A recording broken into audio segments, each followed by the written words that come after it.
have this on Facebook Live. Oh, okay. Whatever you say It's recorded, or okay. do will be twisted against you in a court of public opinion. Well, that's fine. I'm just kidding. I think I'm ready for that. My attempt at it. Okay, so Douglas, you have a speech? No, to not start? really. No, Not really? If we're gonna start, we can certainly let the young lady begin. No, I'm just taking notes right now. All righty. I'd love to start. Okay, Go ahead. doesn't matter. Go ahead, Rex. All right, what I'm principally concerned about is, for one thing, there's the TOT, but going beyond that, this Monday night city council meeting, the failure to vote on the changes to the LCP. Was it or was it not surprising to you as a councilman that there was money in escrow for a year?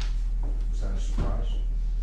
Well, I don't know about money in escrow. I do know that Marie said there's money in escrow and a I heard her contract. say that, but then I heard her walk that back and say she didn't mean to say money in escrow, just that there are some people that are interested and there's offers on the table.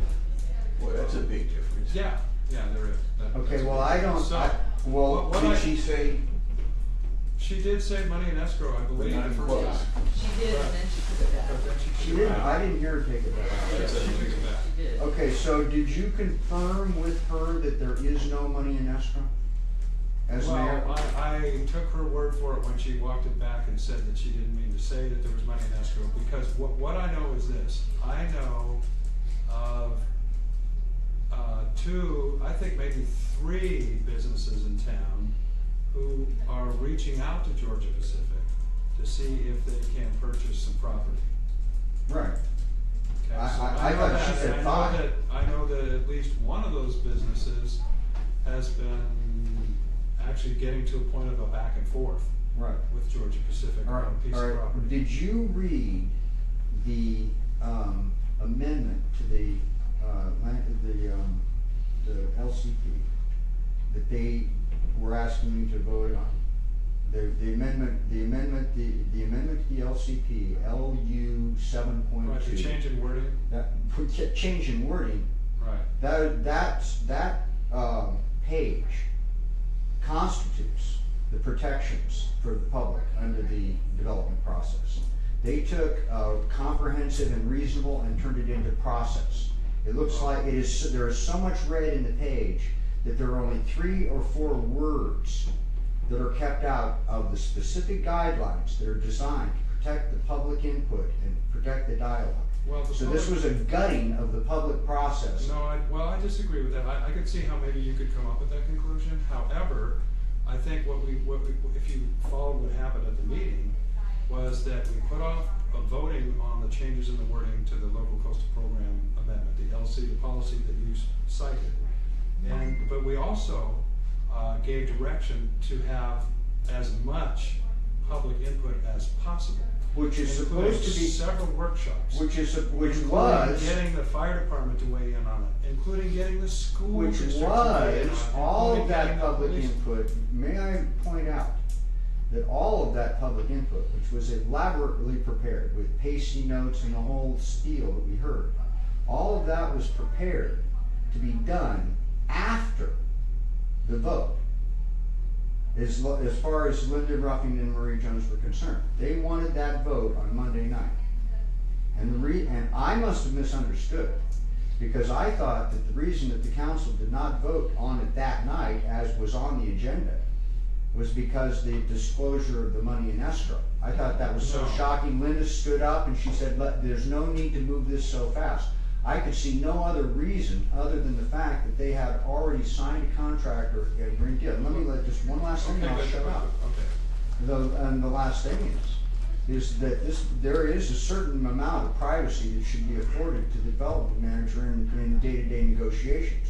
But when it comes to the point where we're changing the specific plan, changing the LCP for specific businesses, but we haven't named those businesses, we have the cart before the horse in a big-time way.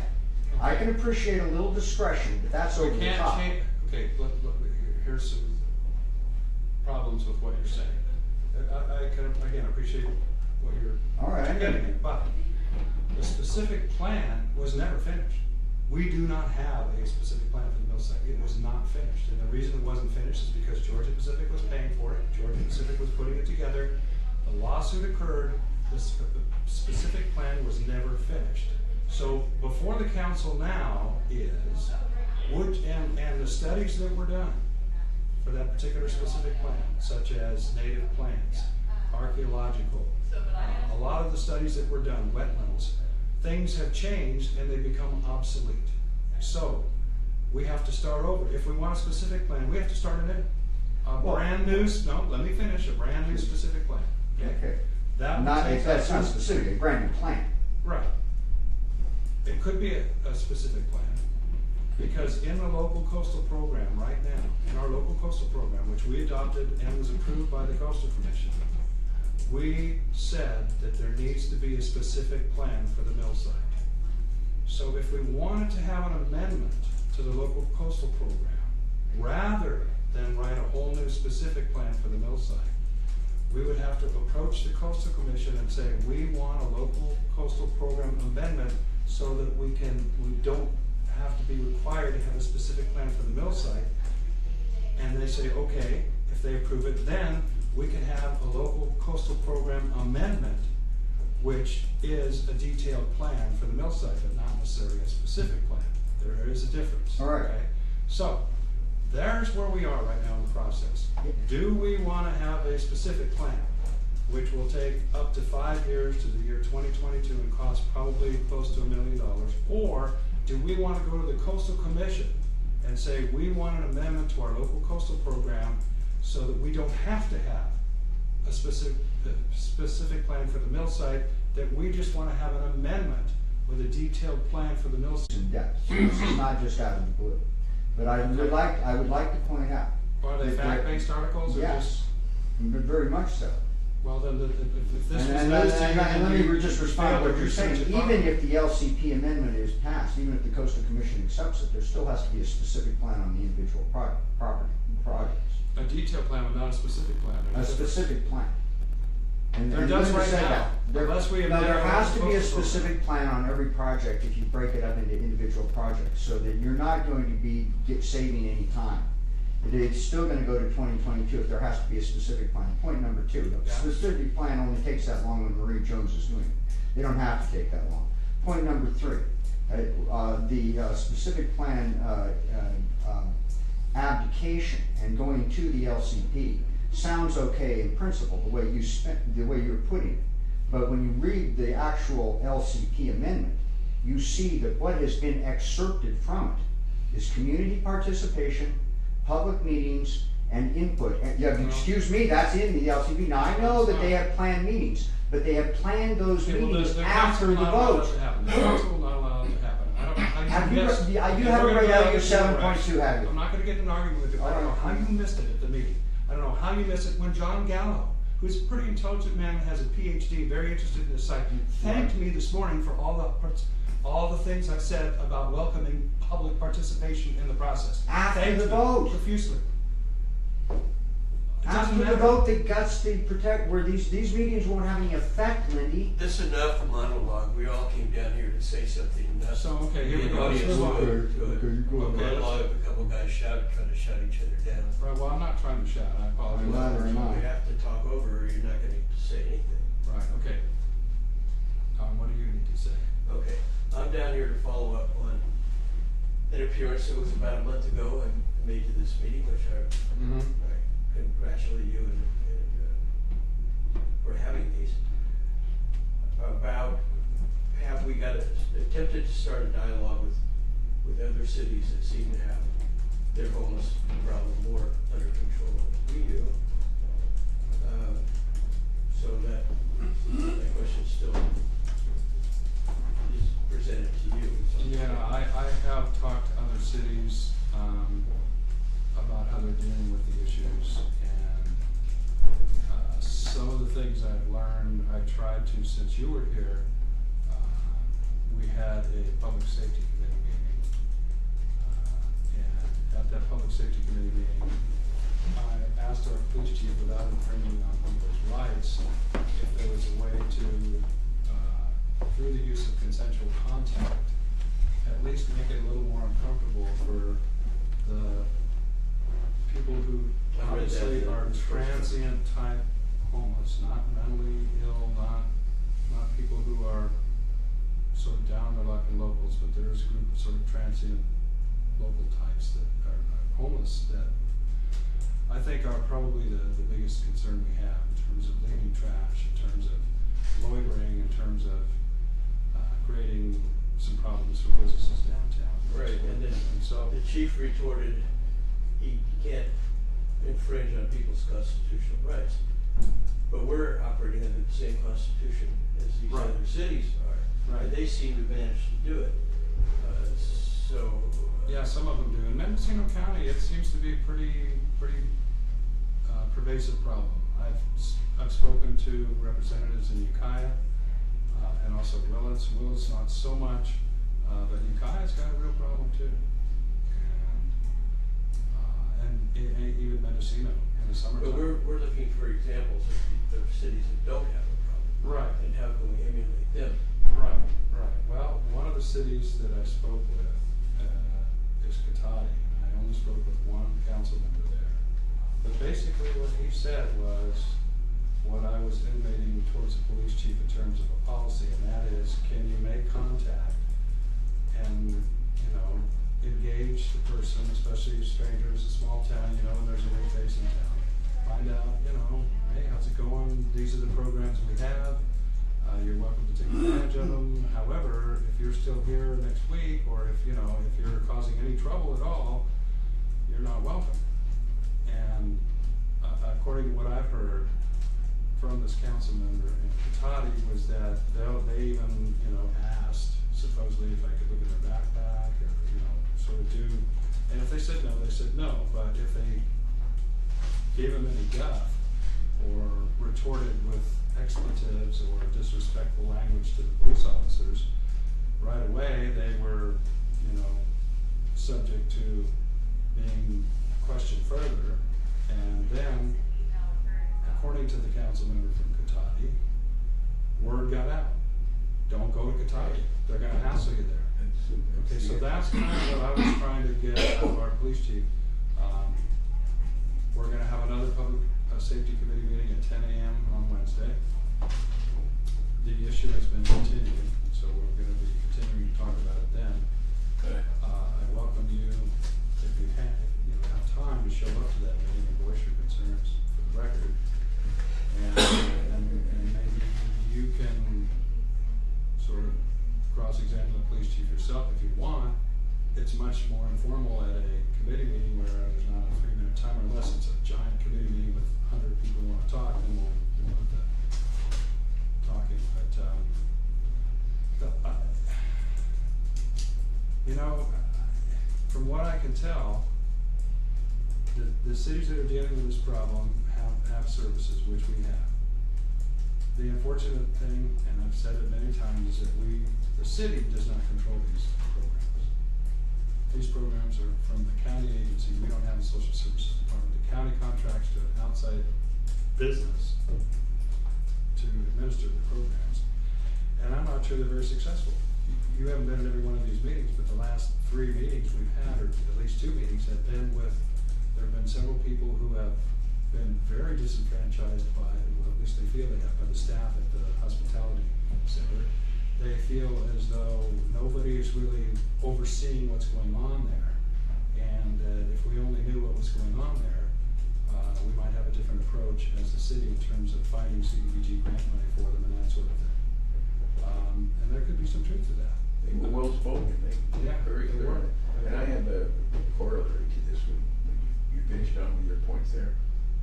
So I have talked to some other cities, and we're trying to see if we can at least face this issue head on at this point rather than ignore it. Right, it's like the same thing that one would do in business. If you have a hospital that's unprofitable, or if you're going to start a shoe store, a wise entrepreneur will go and talk to people who are in the same line of business, not competing in the same area, and learn what mistakes they've made, and not make one of the things we have, I mean, that is plain as day, is we have services. We have a place where they can get food every day, 2 meals a day. You We have to have an believe- extreme weather shelter that they can stay in overnight, whether they're intoxicated or on drugs or not. We have a hospitality center where there are programs set up and social workers available to try and help those that are mentally ill. We have transitional housing, not enough, but we have some, you know, and Is there any change in the transitional units that were supposed to be in the old coast? not that I know of. There was never any plan for any. They said at the meeting, Yeah, that was there a were selling. 5 Maybe. units upstairs. Yeah, I remember that. There were 5 Yeah. units. I They never got upstairs. given very much play. They said it a long No, time. they used that I very toured the- specifically as one of their successes, was Right. that 80-some-odd% of people in their transitional housing One of the program problems- get permanent housing. You're right. So that was a big selling point. You're right, Yeah. it was. And not only that, I toured the facility and saw the rooms that they had renovated that supposedly were gonna be for transitional housing.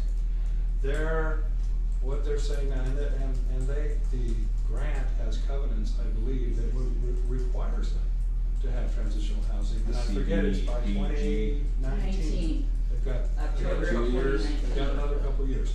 But HUD and other federal grant programs that are basically monetizing transitional housing for cities Mhm. has been cut drastically, and I don't know that the money's gonna Cut be even there. more today. Yeah, so I don't even know if, the money's gonna be available. I tried to ask that question when they came with a report to the council, and the first question I asked was, how secure is your funding? Do you feel comfortable with the funding that you're getting now that you'll be able to continue? And I got a roundabout answer, we're always looking for funding, blah, blah, blah, blah, blah, blah. The question wasn't answered, yes or no, which is the way I pretty much said it, you know, are you comfortable with your funding, are you secure in your funding to continue running this program the way it's supposed to be run? So, Okay. anyway, so the transitional housing that you brought up needs to be, there, like I said, covenants in the grant. I believe it's October 2019, I can't remember but it's in 2019, so Okay. a window of time before that requirement needs to be met. Okay, so they were there a couple of years at least. Right. Could I ask you, Mr. Mayor, what your reaction to the Giving Garden grant was, the $186,000 for the Giving Garden? Did you think that was money well spent? Well, my understanding of the Giving Garden grant was that it wasn't just the garden itself that the money was set aside for. That was supposed to be a tool or a project that would give sort of a material aspect to what they were learning. So I looked into this, I went and talked to Jennifer Owen about this program. And what I was told was, and I also even asked for invoices of this, Uh-huh. what I was told was that this project, this Giving Garden program, was to train the people who had come through the program at the hospitality center and were at a point in their lives where they were wanting to reemerge and become functional members of our society. And that part of this training was to learn how to behave, learn how to act, learn how to groom yourselves, learn how to present yourselves, and learn certain skills. The skills that they were Gardening, supposed to learn yeah. were gardening. And they were also supposed to procure some property elsewhere besides just behind the courtyard there. My There are understanding 3 was- locations there. Right, and so, because there seems to always be entry-level positions for landscapers and people who work, you know, Uh-huh. soil, that this would be a good trade or skill for them to learn, and that they would be serviced by this program. Do you know how much they were So- paid? So, the invoices that I saw would fluctuate. One invoice would have so many hours, you know, of classroom instruction for somebody, and then the next week, you know, the next month there'd be less hours, and it seemed questionable to me what was being reported on the invoices. Right, I thought so That too. much.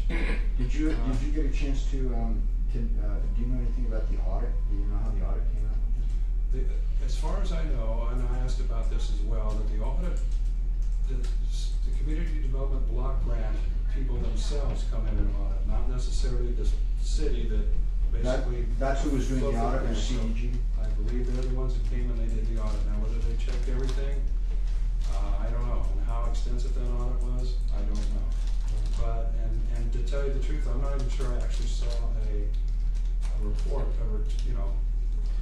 know it was done, but I never saw it either, I don't know where it went. I don't either, but that's I'll something dig you it can out. certainly ask for, or you could ask me For your information, the people that actually worked in the Giving Garden were paid $5 a day. I can tell you the instructor got significantly more than that. Yeah, that's what I remember, is that it was a way, I mean, it looked like most of the dollars went to staff. So, you know, it's, if you show on your time sheet that you worked on the Giving Garden program, then they can use that money to pay you. And if it stands up in an audit, it stands up in an audit, yeah. So it really seemed like a way to get their staff paid. But I did look into it, Rex. I was concerned about it. I was approached by 2 citizens who aren't here at this meeting. I met with them privately. They were able, through a records request, to get some of the invoices, and then I went and asked for the rest of the invoices, and I looked at it. And just to follow that up real quickly, the removal of the benches. As part of this, first of all, just as a personal comment to sort of put this question in context, I've got to say that I am kind of stunned by the empty streets in Fort Bragg. You know, I know it's what people want, and I know that the community has fought hard to get it. You know, and the homeless people have been driven out. To my experience, I used to know every one of them, and most of them are gone. There's a few hardcore cases. That's sort of the irony that the hardest core stick the longest.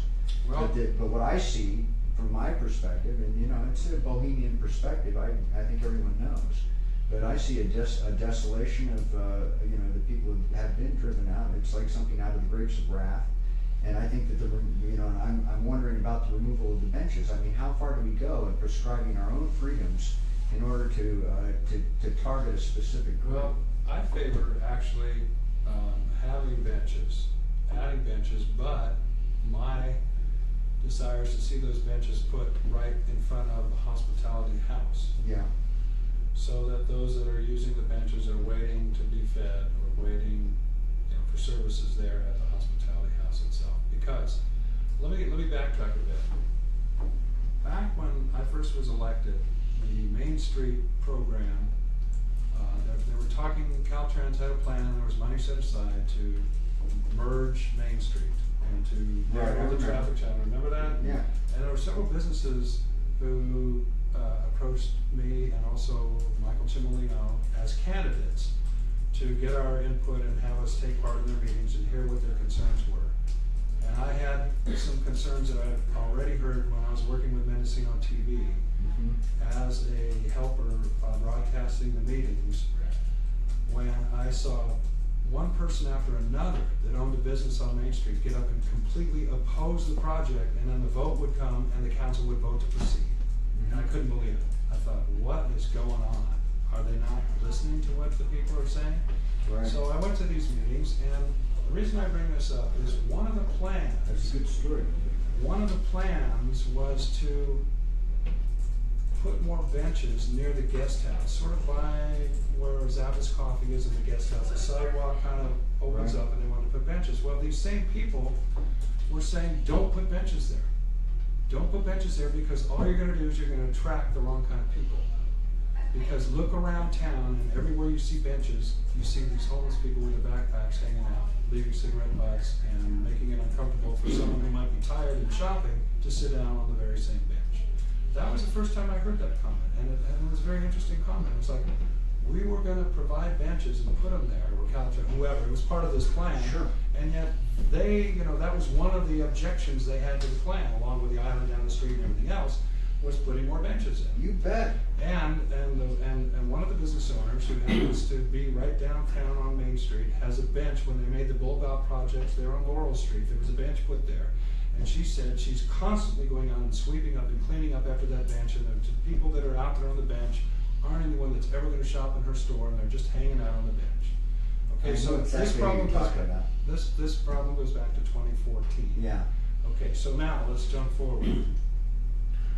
The bench that was there at the corner of Redwood and Franklin Street, that bench became a hangout for some people that, for lack of a better term, the business community felt uncomfortable with. Okay, I'm not gonna pass judgment on somebody for what they look like. you're a good example. You know, you're a smart man, you're articulate, you know, but I mean, looks don't mean anything, you know, you're, take that in a I'm good supposed way. to be complimented. Yeah, you are. Well, you know what I'm saying. In other words, I do, I Lindy, could I be- do, I could be the I do poorest hear what person on you're earth that saying. shop at No, a no, thrift you're store, but just because I look like I have a sport coat and a shirt on doesn't mean I'm any better than anybody else. Right.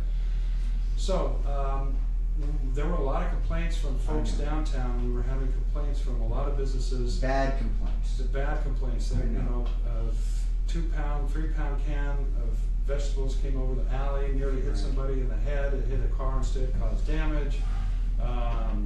The woman that lives, that has a business across the street, has Yeah. been very nice Yeah. to people. She's even sort of Very nice. semi-hired people to sit on the bench next to her business because she feels they won't, you know, allow anyone to break in when she's not there, has to wait for a few minutes or whatever. She's very kind. But she was getting, you know, uncomfortable with what was happening at that bench. And just to give you a personal story, it's kind of funny because my sister and brother-in-law were here from Rochester, New York, and they were visiting, and my brother-in-law is a sociology professor. And he's very interested in politics and what goes on, and he's been a teacher for years and years and years at a university back east. So he was wondering, you know, what are some of the issues that are going on? What are some of the problems? And I told him, I said, well, one of our problems is we've got a group of people downtown. We put this hospitality center down there, and because of the weather and because we have food and everything, there's a group of people that have sort of congregated downtown, and they're making it uncomfortable for businesses, and the businesses are complaining. So they said, oh really? And then, you know, they were here for a few days, and they on their own went downtown a few times and said, gee, we haven't, I don't know, you know, we see a few people, but no more than anywhere else. I don't know what the complaint is. That day, it just so happened, we were driving out to take a walk on the Hall Road, or the North Coastal Trail, and we stopped at Purity first and then came down Franklin Street. That bench looked like an album cover for a punk rock band. There Well, the was thing about is- 8 people hanging around with their dogs and their backpacks just glaring at us as we drove by. My Well, sister went, Lindy. oh my God, I Well, get it. Lindy, let me respond to that. So That these is a were- reasonable observation, and it was a crazy little bench, okay? So I'm not really like defending the bench, but I just want to point out, and as a matter of context, the way we handle it in New York has had this problem for a while. And you know what we do in New York? We treat them like everybody else. And we create more parks so that there's enough park for both sets of people. And the thing is that in New York, you know, nobody behaves badly. The homeless people are not going to come over and do this. Well, everybody's behaving badly. Mariana's like, in your eyes. They're all behaving equivalently badly. Let me put it that way. They're all equally psychotic. But the homeless people are no more psychotic than everybody else. They sit on the bench, they eat their popcorn, everybody goes their own way. And it engenders a feeling of tolerance and an embracing community feeling that allows you to include in your society a lot of oddball characters. But when the bench is in front of your business, Yeah, I or know. is in the transit walkway to your business, and you're trying to invite pedestrians No, I downtown know. to make this a more pedestrian No, I friendly know. city, which I am totally for, Me too. and bicycles, then, you know, it kind of defeats the purpose, and But going backwards, removing all the benches, is that the The right answer to the bench was very simple. I mentioned it. You just turn it around. That's all. Everybody wants to see what's going on. You turn I it won't, around. They don't I see won't harp anything. on this. I feel very bad for that business owner. I know exactly what you're talking about. And I don't support that kind of abusive behavior. I'll knock him out. right. You know, and I know it's true. That's your solution. I'm just saying that the streets Let's let are some other empty. people get Yeah. involved in here, but anyway. Oh, me? Yeah, sure, what do you Oh, got? okay, got a few things. One was, my name's John Kriege. I'm kind of a part-timer here. I probably spend 10 weeks a year in Fort Gray. Okay. I have since about 2000. Great. Okay. Have I heard right that you decided not to support the grocery outlet project? I have not made any decision on the grocery outlet project. I have been working with some people that came to this meeting, wanted me to contact the owners of the property to see if they would sell it so it could be kept open space or used for the holiday days and that That's- sort of thing. So all I did is, as a third party, I said, Yeah. okay, I'll call them and I'll get you a price, but I can't actively be involved in this. So Sure. I haven't seen the new project. I don't know what the project looks like, so Yeah. at this point, I have no official position on the Well, project. I've sent some emails in and for my comments on it, and the main thing I've said is, you know, I can't see this ever being a plus for Fort Bragg. The staff report that I think Marie Jones prepared for the planning committee basically said, this isn't gonna bring new sales to Fort Bragg.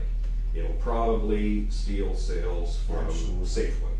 And if you steal sales from Safeway, then you're gonna end up stealing jobs from Safeway. And I think Safeway, people here in Fort Bragg would much rather have a job at Safeway than Well, grocery outlet. Let me tell you, I Yeah. did go to the general manager of Safeway, Yeah. and I asked them Mm-hmm. what this would do to them several months ago, and he said it would be devastating. And that Safeway, the hospital, and the brewery are the three highest employers in town. There's some other comments I've heard locally about people thinking that, oh, this is great because now Safeway will drop their prices. Safeway is not a chain that's gonna work that way. You know, Right. I've pulled up, I live in Sacramento most of the year. I pulled up online, Safeway's website, you can put in the zip code where you live and you can see the weekly ad. The weekly ad in Sacramento where there's tons of Safeways and Rayleigh's and Costco's Bel Airs and- and everything is identical to the Safeway ad that comes out Wednesday here. There is absolutely no difference. Everything it's the same ad. They just send it out here with a different store address on it. But at the Right? same time, we're talking Everything's the about same.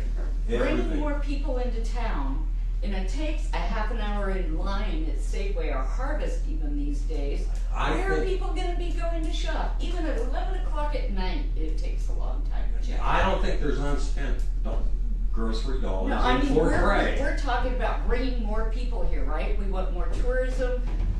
Whatever's gonna happen I out don't think here the is gonna grocery be outlet more is what you people. want. You support the No. shopping center? I'm saying that people have rights to private property. That's true. And I'm It may saying be that something we you could- can't stop. I'm just saying, in my opinion, this isn't a And plus some of for the Fort same Bragg. people May I- that are Yeah. complaining Now, I wanna about hear from this that. gentleman here. Okay. Yeah, Ron Orpin.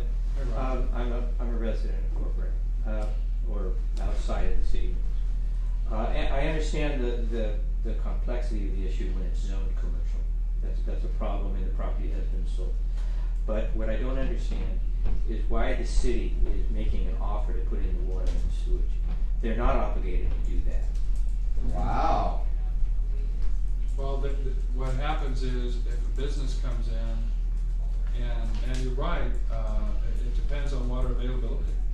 And we're not sure, in other words, the reason I answered the question the way I did was not to try and be safe or whatever. Right. But it kind of was to try and be safe because Well- there isn't a project right now, so I can't comment on something Well, where there's a there project. isn't really a project. Well, there's Nothing one that I've seen. project that the owners have put forward for a strip mall. And that got anchored rejected. by the Well, it didn't get grocery outlet. rejected. It It hasn't said- been rejected. What It's we an did there- EIR process. Right, it's an EIR And process. John, may I Once just the give a- EIR process comes forward. Yeah. And actually has a document, an EIR document. Right. And then I'm able to look at that document, then I can start making comments about it. But Okay. since I don't.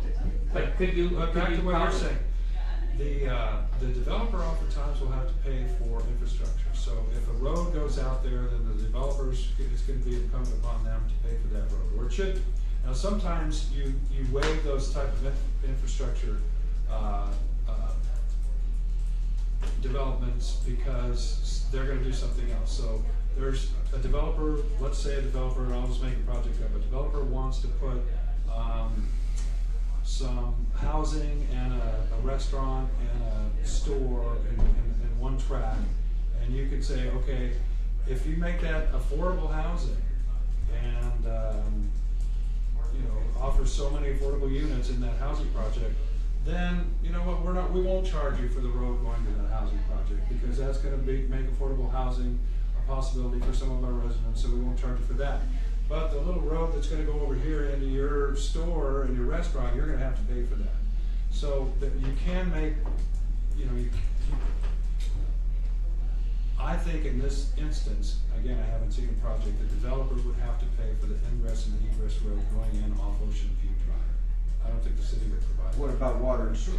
Water and sewer, again, I don't know what the availability is, I don't know how much. Are you saying you know the city's supposed to pay for them?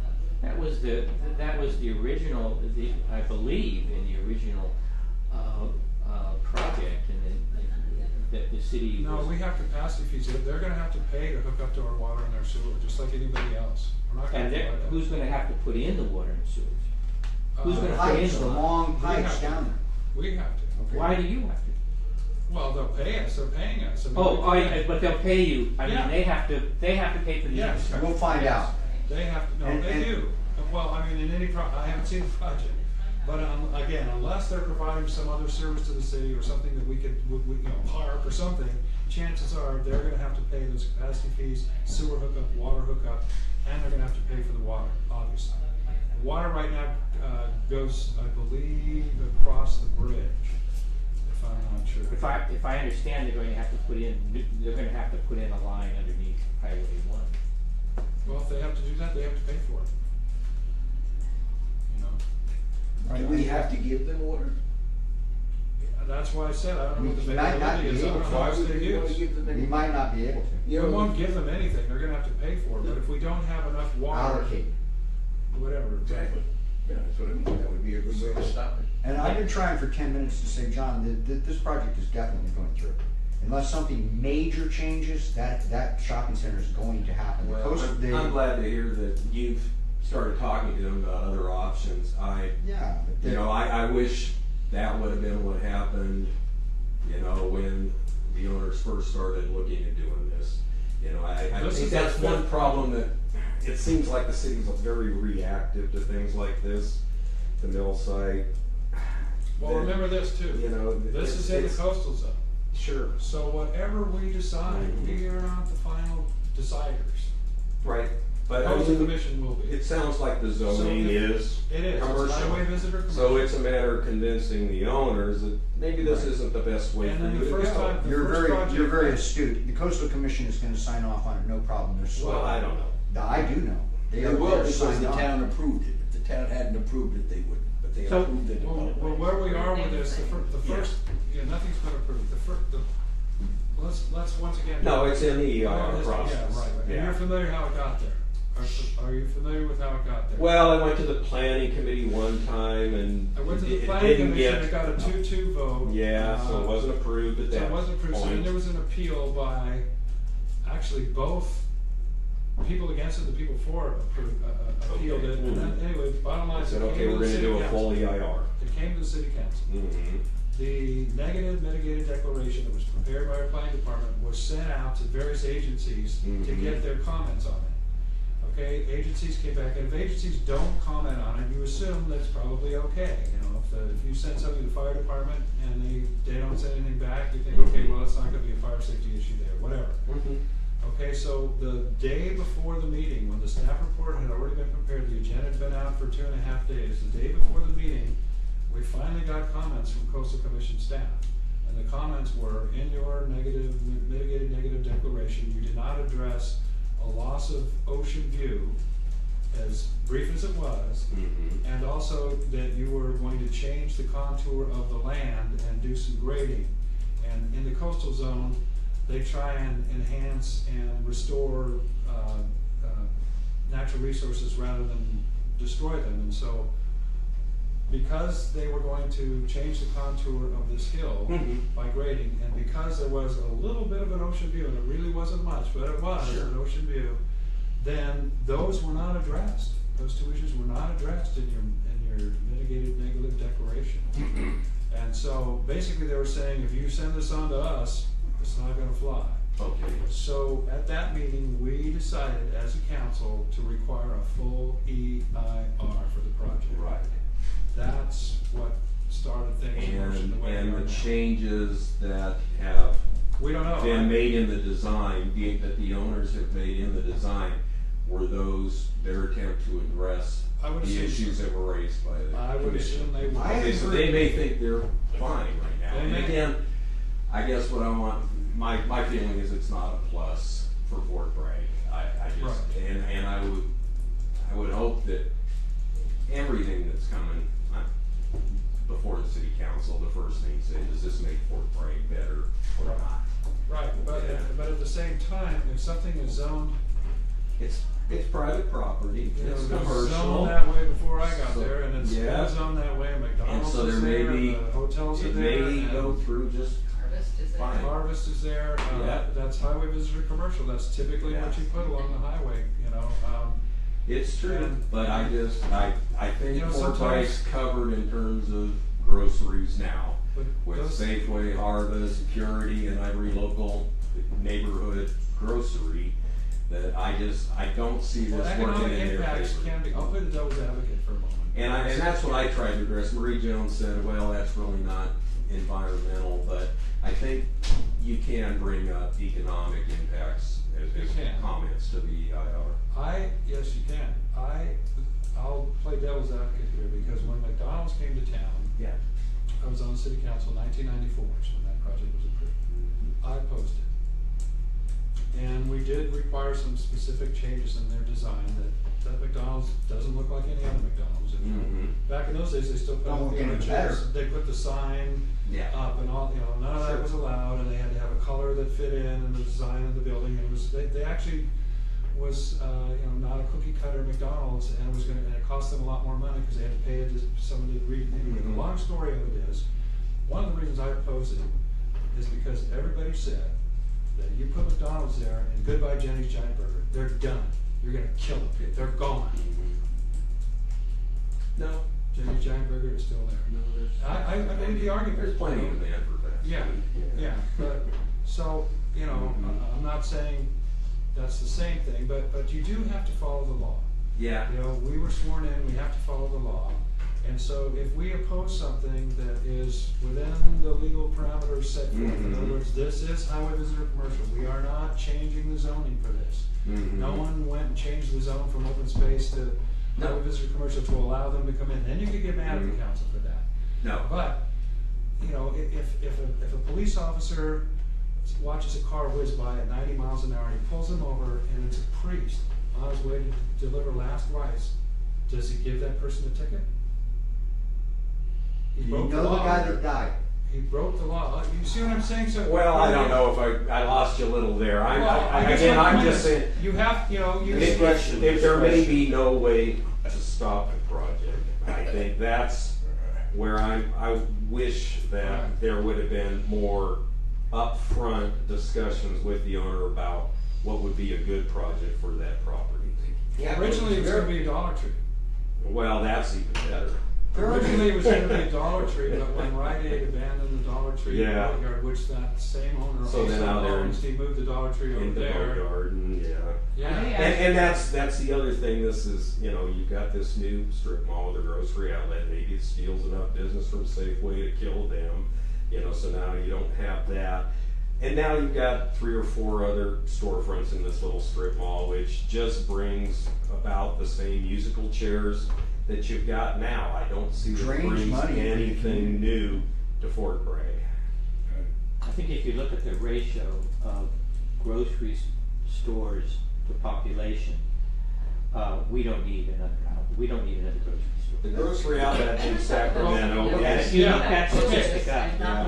Okay, that's enough on the But grocery one outlet other for thing, me, are they yeah. asking, is the group asking for a loan from the city? What group? The, here. Patent. the patent. Not that I know of. Because they got a loan to do the harvest. Right, no, Right. that's, yeah. That was But a long time ago. there's no loan city money. that I They know got a of. forgivable one. No. They got a You have gift. something? Mary Ann? Yes, I have 2 issues I'd like to ask you about. One is, have you followed up on the legislation staff is gonna look into about a landlord with 1 or 2 houses on a piece of property having paid business tax? Other than trying to get an answer out of our community development department, I haven't followed up beyond that. So we're still. would you bug them, because they said it was gonna take a long time, that's why I had to purchase another one again this year for my 1 piece of property. Business license for. That's a really good issue. And the Yes. fact that, you know, I'd like to know how many of us are actually paying that in this town. That's a because damn good that's question. a whole nother issue. Okay. My other question has to do with, parking. It's my understanding now that parking that's kind of, behind the alley, behind Sears Mhm. and the Footlighters, that both sides of that parking belong to the city. I believe the parking lot at the Footlighters on the west side of the Footlighters belongs to the city. I And think, that's where we're gonna put 2 EV charging stations. right, so I think that other parking lot on the other side of that also belongs to the city. The one where Sears, Yes, yes. And the bakery park there. We saw that exactly, which is my I next think part it of has the issue. the same signs. Yeah, posted there. and I think that when you were doing that parking survey a while back, Terry and I walked all through town, and that was on the map as being city parking. okay, Which then comes to the issue of how it is, and I like Sears, I spent a lot of money there, why it is they can block off parking places that say Sears and use it as their own private parking. And how is that different from the situation of the brewery, who's now paying to do that? well, the situation at the brewery is that they were putting, well, I don't know that it's the same. The Sears, are you talking about the delivery truck itself for Sears? Yeah, the two, they sent sometimes 2 and sometimes 3, they put up orange cones and they put Right. up a rope. Right. Like that is their privately owned parking, and if it is the city's parking, it seems to me they should also be paying rent. But are they That should just, what- pay for are they it. just what's happening at the unloading and brewery? loading items No, up? no, when they leave to deliver, they leave those cones up, Oh, really? yeah. The commander in chief. That's right. Mr. Touchdown. We just scored. That's the only one I heard this fit at. So, okay, but the only way I can respond to that, just off the top of my head, is that the difference between the two is that the brewery was putting pallets, they were Yeah. putting stuff that was Part of it. immovable, and and so they wanted to rent those parking spaces because they wanted to leave that stuff there always, whereas the Sears trucks are coming there for a while and then leaving. But I mean, that's the they leave during the difference. day and they park there all the time, and they keep the cones up so nobody Well, else and can they also park make there. that alley inaccessible. And for they the park make, there. yes, You can't go down yes, the they alley. almost hit me the other day. But we can't put them on Yeah. Franklin Street. Well, I'm just saying, if they're using that as their own We had private a- parking, they ought to be paying the city for it, There if the was- city owns that parking.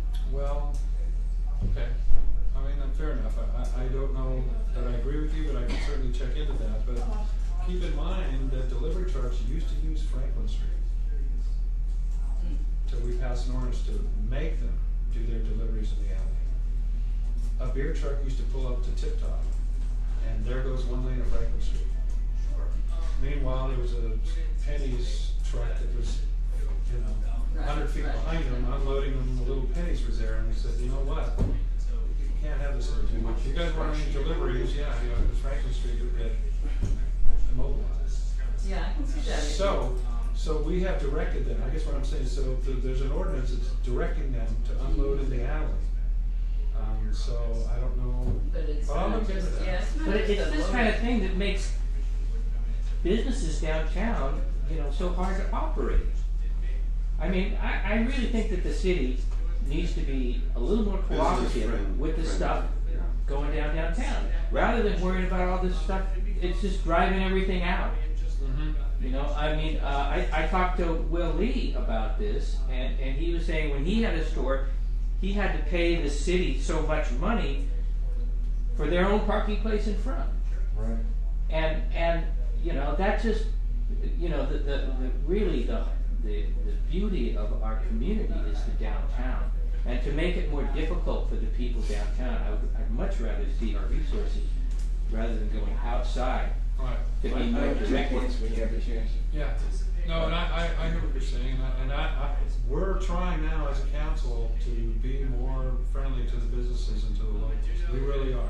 We're trying hard to correct some of the problems I think in the past of making it too difficult. Good. So, I want to comment briefly on the Harebrained Shopping Center story again, because the town is cooperating with the developers so they can have the easiest possible potential of building that whole complex. And your remark that it's on the highway and therefore that's where you want all your ugly shops and buildings to be. I think we should be emulating, trying to copy Mendocino as much as possible, not Ukiah. Right. So we have 2 choices of what kind of quality of life we want. It's a commercial property. Yes, commercial property. You go into business and you take a risk. Some businesses work, some they don't. Somebody invents something better. Someone undercuts you in pricing. They bought property there. Good. Don't let them develop it. They lost money on their investment. Too bad. Go into another business. Okay, and then finally, I want to compliment Don here on the homelessness situation. And there seem to be people, if you call it homeless and you don't support them, then somehow you're not a good person. We're concerned about the homeless criminals.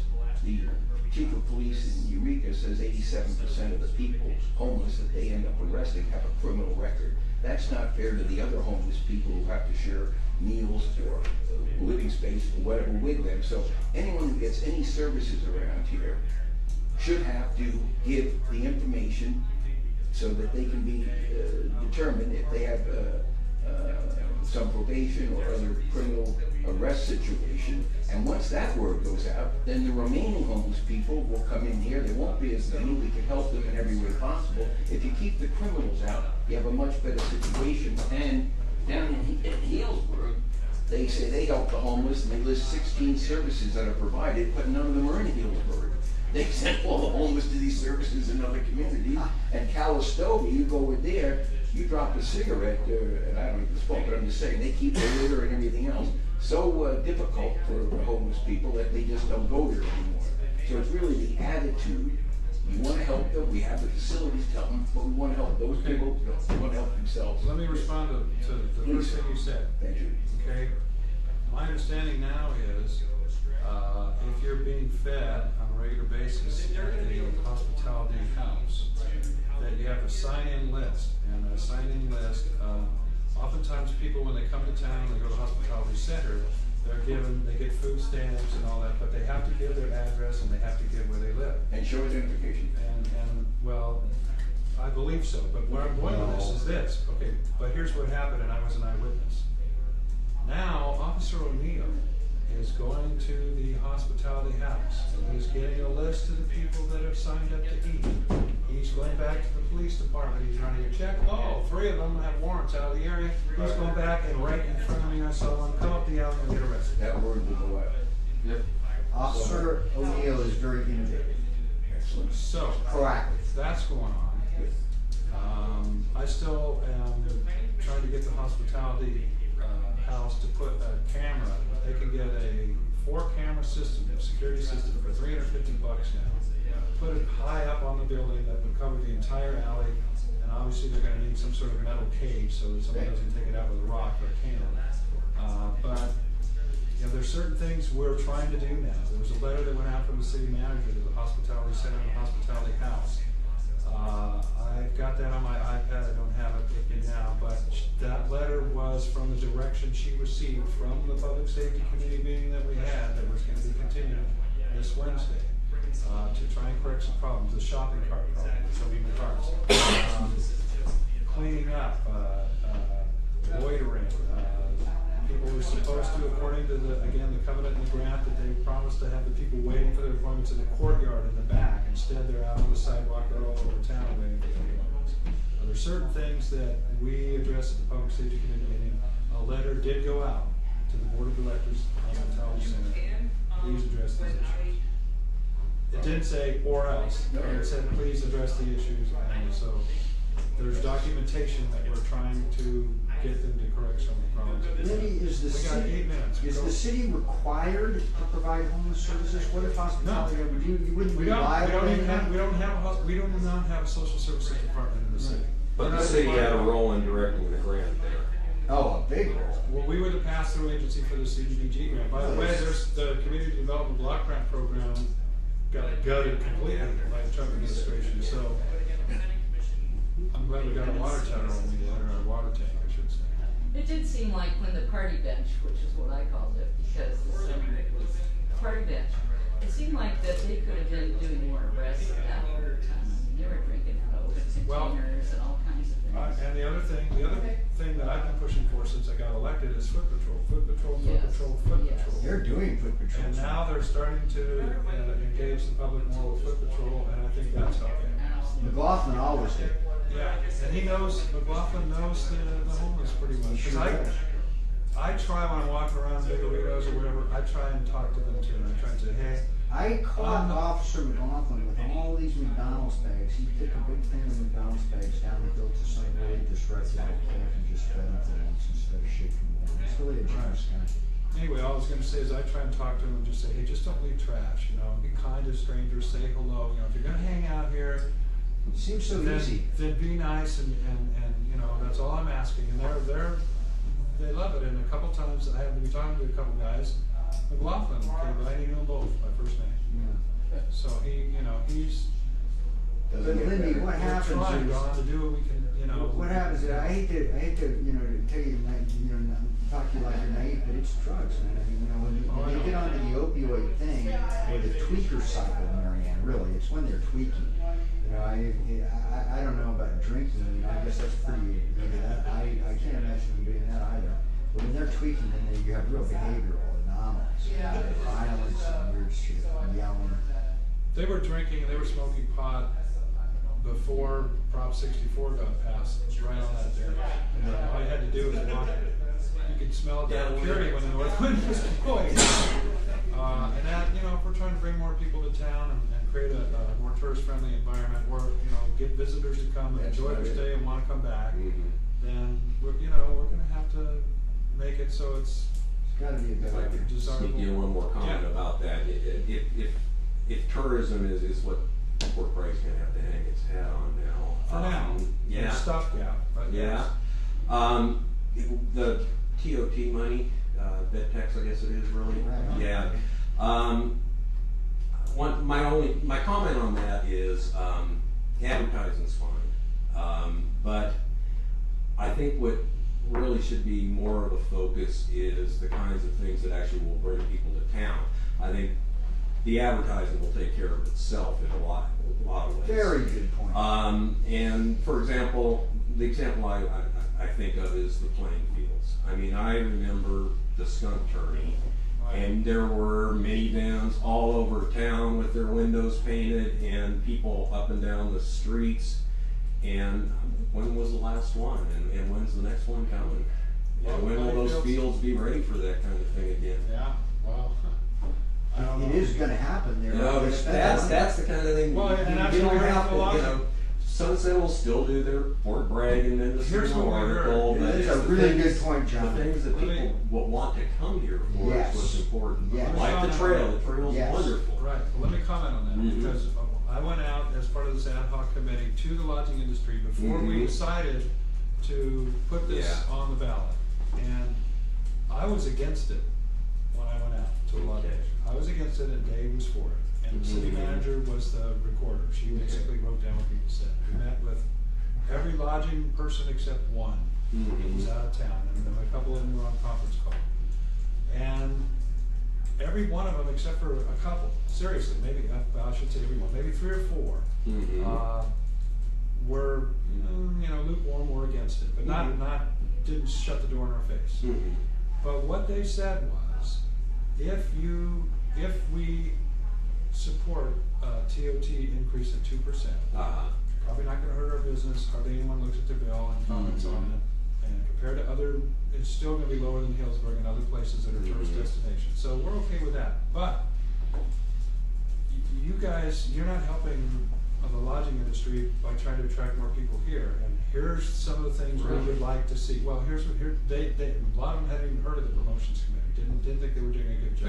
The Chamber of Commerce Committee? Right, Yeah. the Okay. promotions committee. So what they were saying was, here's what we would like. You've got this fabulous coastal trail that you opened up. You're doing nothing to promote it.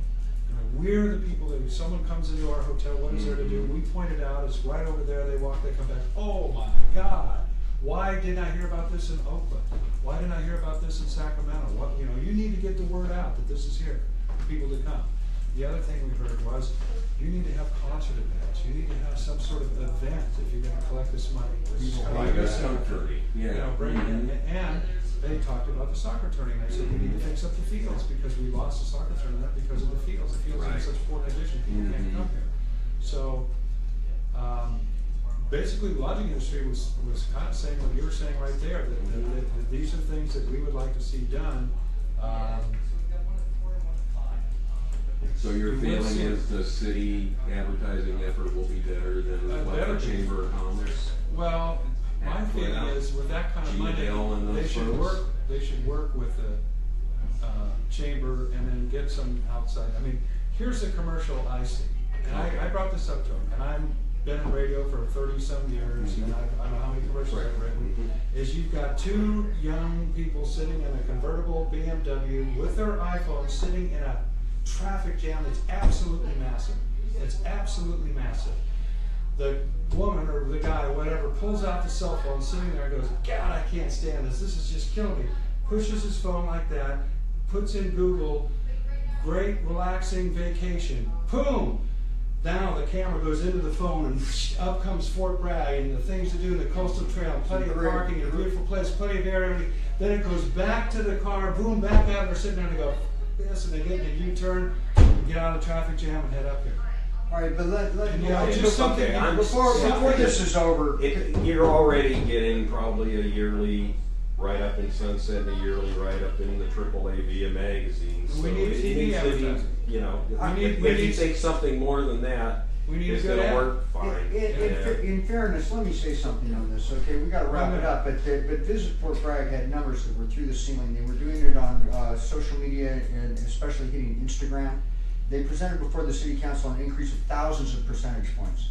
The city takeover of the TOT money, where they took the 200, they defunded Chamber of Commerce. And very few people are No, they put an didn't. excellent job. They defunded them in 6 months. They're done in 6 months. They are not. They're The not. contract is up in 6 months, they're not renewing it, they're not That's talking. not what they said. It is exactly what they said. Go look at the video. That's not what we said, but that's okay. Okay, so we're pretty much out of time. Any last comments? Yes, I'd like to thank you Marner. again, giving up your time. Yeah, thanks. And everything, and listening to us is much, much appreciated. I'm sorry, go ahead. Yeah, the post office hours, is that still the same? That's I've been still out the of same. state for 4 weeks, so. That's still the same, Nothing's changed although there. the postmaster has shown maybe an interest of, because I think it's up to them locally to come up with the hours. Okay, well, a suggestion that I have is that every time you go to the post office, you know, they give you the receipt and you can go online and fill out a survey, right? So couldn't we encourage people to fill out the survey and say on the comment page of the survey, the hours here are horrendous for the local businesses or whatever, out of town people, whatever. Okay, that's a good idea. That's a fabulous idea. Okay, well, we do it. Thank you. Thank you for showing up. We do this every Monday, and we got some good things coming out. Thanks, So, Jimmy. have a good one. Have a good one. Don? Yeah, I know the meeting. I'm gonna lock up sometime. Well, thank you. Yeah, you're welcome. Thank you for showing up. We appreciate everybody's comments. I'll try and get your, I understand your concern, and I share the same concern. It's just a matter of, well, I being careful understand so I'm not the difficulty. recused from any votes because of the comment. The other big issue is the GP side. There's a meeting on the 23rd, which, The daylight increase, yeah. yeah, so, So you probably read this in the Trust Democratic, didn't you? They're one of the solutions to homelessness.